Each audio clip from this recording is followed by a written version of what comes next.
My mum and dad were entertainers. So my mother was a country and western singer. She used to do Patsy Cline songs. My dad was a singer. He used to do Tony Christie. My grandma grew up in Dublin. When she moved over to Liverpool, where she had my dad and his brother. But sadly, when my dad moved back to Wirral, we lived in Rockferry in a small flat. We had no bathroom. We had to get bathed in a Belfast sink. The toilet was outside, and my mum and dad, they loved us and they were survivors. They would do anything to keep us from going down that road where we didn't have any food or clothing.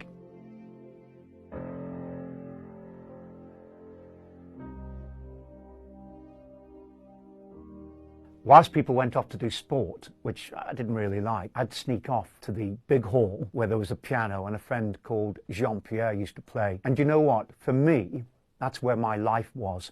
And when I got onto that stage and started to improvise and sing and dance and do silly things, it suddenly dawned on me, actually, this is something I can do well. But the problem was I had all these problems with my speech. I was discriminated terribly.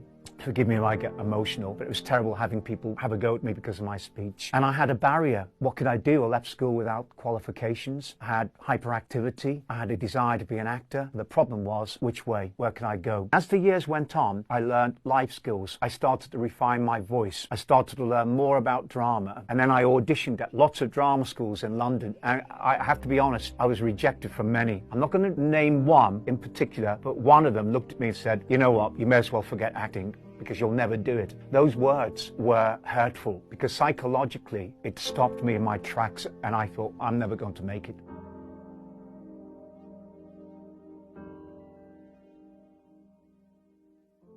In 2012, I got a phone call from Andrew Wokingham, and he said, look, I'm doing a film called For Love's Sake and I'm looking for someone to play Colin Jarvis. It's a great role. Have a read at the script. And I read it and I said, this is brilliant. And it was all about social services in the 1980s. And in a way, I was playing a villain, which I didn't mind doing. But that was my first big break. And from that moment on, I started getting great roles in films, in television, in theatre. So I've played many Shakespearean roles now. Macbeth at St. George's. Sorry, I did Macbeth, the play, at St. George's Hall. I actually played Macbeth on film. So yes, I enjoy theatre so much because it's exciting being with a live audience. You never know what's going to go on. Anything could happen. But there is something magical about being there in the theatre and having an audience.